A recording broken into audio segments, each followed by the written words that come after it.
Something calculated is unfolding in the Middle East, and Washington may not have been the one holding the pen. Benjamin Netanyahu has been playing a long game, not weeks, not months, years.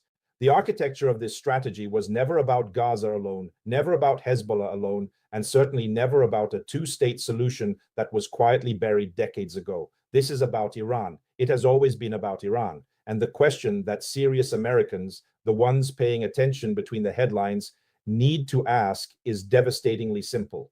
Was the United States pulled into this confrontation by design or by choice? Because when you trace the sequencing of events, the timing of escalations, the intelligence shared and withheld, the back-channel maneuvering in Washington corridors, a pattern emerges that no mainstream network will draw for you. Netanyahu didn't just respond to threats. He shaped the conditions that made American military involvement feel inevitable. That is not speculation. That is geopolitical architecture in real time. Let's go back to the beginning, not 2023, not October 7th, but further. Because to understand what Netanyahu has been engineering, you need to understand the doctrine that has guided Israeli strategic thinking for decades. It is called the Begin Doctrine, named after Menachem Begin, who ordered the destruction of Iraq's Osirak nuclear reactor in 1981. The principle is clean and brutal. Israel will never allow any regional power to develop weapons of mass destruction that could threaten its existence. Full stop. No negotiations, no diplomacy, just destruction. Netanyahu didn't invent this doctrine. He perfected it, updated it, and most critically, he globalized it by making American power the delivery mechanism. Now, think about the years leading up to 2023. Netanyahu stood before the United Nations General Assembly in 2012 holding a cartoon bomb, and the world laughed. Diplomats smirked, journalists mocked him. But what nobody asked seriously enough was this. Was that moment theater, or was it a declaration of long-term intent? Because everything that followed, every covert operation, every targeted assassination of Iranian nuclear scientists, every cyber attack attributed to Israeli and American intelligence, every back-channel conversation with Arab monarchies terrified of Persian power, pointed in one direction. Tehran, always Tehran. The Abraham Accords, which the Trump administration celebrated as a diplomatic miracle, were never really about peace between Israel and the Arab world. Peace was the packaging. The substance was something far more strategic. It was about creating a Sunni Arab coalition. Saudi Arabia gravitating toward it, UAE already in it, Bahrain signed on, that would form a regional architecture of containment around Iran. Netanyahu understood something that most American policymakers either missed or chose to ignore, that Arab rulers fear Iranian regional hegemony far more than they care about Palestinian statehood. He used that fear as geopolitical currency. He spent it wisely, and then came October 7th. Let's talk about what we know and what we should be asking more loudly. The Hamas attack on southern Israel was catastrophic, human suffering on a scale that deserves honest acknowledgement. Over 1,200 Israelis killed, communities destroyed, people kidnapped. That horror is real and it must not be minimized. But within hours of the attack, before the smoke had cleared, before the full scope of casualties was even known, Netanyahu's government was already framing this not as a Hamas problem, not as a Gaza problem, but as an Iranian problem. That framing was not accidental. It was prepared. Because in Israeli strategic doctrine, Hamas is not the enemy. Hamas is the symptom. Iran is the disease. And Netanyahu was not going to waste this crisis without pointing the diagnosis. Loudly, repeatedly, in every American television studio and congressional briefing room, directly at Tehran. Here is where the American dimension becomes impossible to ignore. Washington sent aircraft carriers to the Eastern Mediterranean within days. Two carrier strike groups, the Ford and the Eisenhower, positioned themselves as a deterrent. The official American line was that this was to prevent escalation, to signal to Hezbollah to warn Iran not to open a second front. But think about that positioning from a different angle. Those carriers didn't just send a message to Iran, they sent a message to Netanyahu. They said, we are here, we are committed, and if this expands, we are already in place. Whether that was the intended signal from Washington's perspective is almost irrelevant, because from Jerusalem's perspective, that was the signal received. American assets in the region. American ammunition flowing, American diplomatic cover at the United Nations, vetoing ceasefire resolutions. The architecture of American involvement was assembled piece by piece, and each piece was welcomed, encouraged, and in some cases quietly requested by Israeli government officials who understood exactly what they were building. Let's talk about Hezbollah, because this is where the strategic picture becomes even more complex and where the manipulation of American threat perception becomes most visible. Hezbollah is not a simple militia. It is a state within a state in Lebanon, armed with over 100,000 rockets and missiles, trained by Iranian Revolutionary Guard officers, and ideologically committed to the destruction of the Israeli state.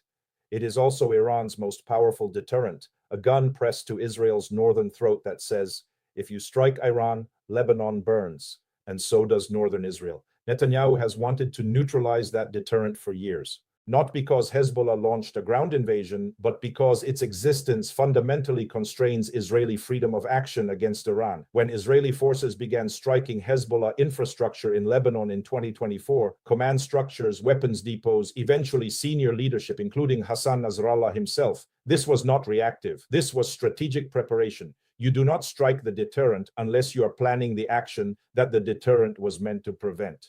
And Washington watched this happen. American officials expressed concern privately. They urged caution publicly, but the weapons kept flowing, the diplomatic cover held, and the American public, fed a steady diet of simplified narratives about good and evil in the Middle East, was not given the analytical framework to understand that they were watching the dismantling of Iran's regional deterrence architecture, which is a prerequisite, not a consequence of striking Iran directly.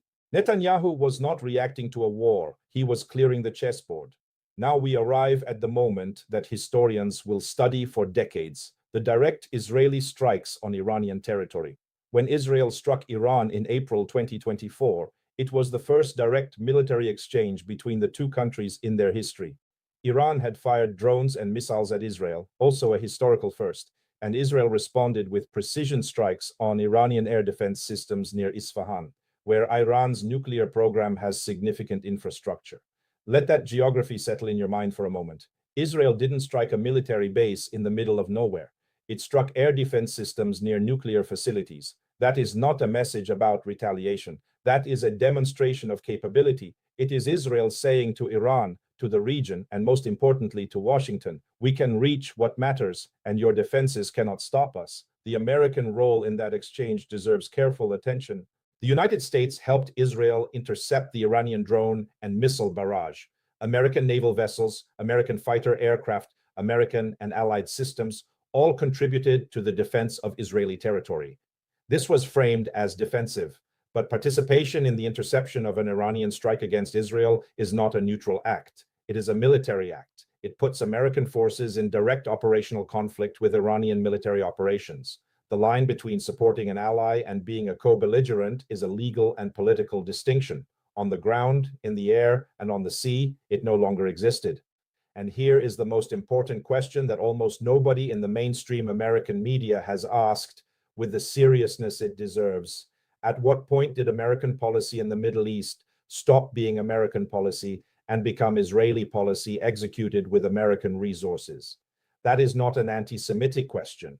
That is a foreign policy question. Allies influence each other. Large powers get pulled into the orbits of committed, strategically focused smaller partners all the time. It happened with Britain and its imperial commitments. It happened with the United States and Taiwan. It is not unique to Israel, but the scale of American commitment in the Middle East, the financial cost, the military positioning, the diplomatic isolation from much of the global South that American support for Israeli operations has produced, demands an honest accounting that Washington has been structurally unable to provide itself.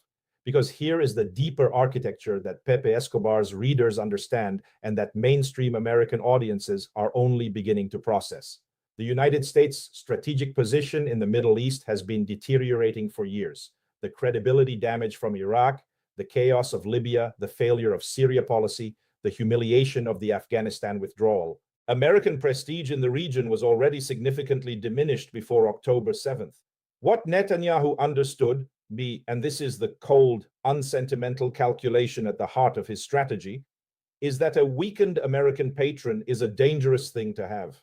A patron that is questioning its own commitments, that has a domestic political environment increasingly skeptical of foreign entanglements, that has a rising isolationist wing demanding retrenchment, That patron needs to be bound more tightly to the cause, not given more freedom to drift. October 7th and the crisis it generated was the binding mechanism. Every American carrier in the Eastern Mediterranean was a commitment. Every weapons shipment was a commitment. Every United Nations veto was a commitment. And commitments, once made publicly, are extraordinarily difficult to reverse without paying a devastating political price. There is also the question of domestic Israeli politics that the American audience rarely gets to examine in depth. Netanyahu, at the time of October 7th, was facing the most serious domestic political and legal crisis of his career. His judicial overhaul had put hundreds of thousands of Israelis in the streets. His coalition was fragile, dependent on far-right partners whose worldview would be considered extreme even by regional standards. His personal legal troubles, corruption charges, trial proceedings, were advancing through the Israeli court system. A leader in that position has very specific political needs, and chief among them is survival. War, when it comes, has historically served a consolidating function for embattled leaders. This is not a conspiracy theory. It is a pattern documented across democratic and non-democratic systems alike. The question is not whether domestic political pressure influenced Netanyahu's calculus. The question is how much. Now let's talk about Iran's position, because understanding the adversary is essential to understanding the strategy arrayed against it. Iran is not a monolith. The Islamic Republic is a complex political system with internal factions ranging from pragmatic reformists to ideological hardliners, and the balance of power between them shifts constantly. What the sustained pressure campaign, the assassinations of nuclear scientists, the Stuxnet cyber attack, the sanctions, the proxy confrontations, the strikes on Iranian allied forces across Iraq, Syria, and Lebanon has done is consistently empower the hardliners. Every time a moderate Iranian voice argued for engagement with the West, a new assassination or a new sanction gave the hardliners ammunition. The architecture of maximum pressure, which the Trump administration codified and which has continued in various forms since, was always going to produce a more radicalized Iranian government over time. Netanyahu understood this. Whether it was a bug or a feature of the strategy depends entirely on what the strategy's actual goal was. If the goal was a negotiated settlement on the nuclear question, maximum pressure failed completely. If the goal was permanent confrontation that kept Iran isolated, weakened, and unable to project conventional power, then the architecture worked exactly as designed. And now we find ourselves in a moment where the pieces are almost all in place. Hezbollah is degraded, not destroyed, but significantly weakened from its pre-2024 position. Iran's air defenses have been demonstrated to be penetrable. American assets are positioned throughout the region. The Abraham Accords architecture, however strained, created intelligence sharing and coordination mechanisms between Israel and Arab states that did not exist a decade ago. Syria, Iran's critical land corridor to Hezbollah, is in profound political turbulence following Assad's fall. The supply lines that moved Iranian weapons through Iraq and Syria to Lebanon are under constant pressure. It is, from a purely military strategic standpoint, as favorable a moment as Israel has had or is likely to have for a direct confrontation with Iranian nuclear infrastructure. The American public needs to understand what that would mean. A strike on Iranian nuclear facilities, even a successful one, does not end the Iranian nuclear program. It sets it back. Estimates range from 2 to 10 years, depending on the depth and breadth of the strike. But the retaliation would be immediate, multi-front, and would almost certainly involve American assets and American personnel. Iranian missiles would target American bases in Iraq, in Qatar, in Bahrain. Iranian-aligned forces across the region would activate.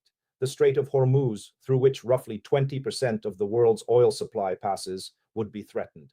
The global economic consequences alone would be staggering, arriving at a moment when the American economy is already navigating significant headwinds. This is not speculation about some distant future. This is the logical terminus of the strategic path that has been constructed piece by piece, with American participation at every stage. So did Netanyahu drag the United States into this? The honest answer is that drag is the wrong word. Drag implies resistance. What actually happened is more subtle and more troubling. Netanyahu and the network of influence, commitment, ideology, and institutional inertia that connects Washington to Jerusalem created conditions in which American involvement felt natural, necessary, and inevitable to the American officials making the decisions, to the American public watching the coverage, and to the American political class that has made support for Israel a third rail of domestic politics for half a century. You don't drag someone who is already walking in the same direction. You accelerate them, you remove the friction, you make turning back feel more costly than moving forward. That is what has happened. And the American people who will pay the price in blood and treasure if this escalates to its logical conclusion deserve a political class willing to say that out loud.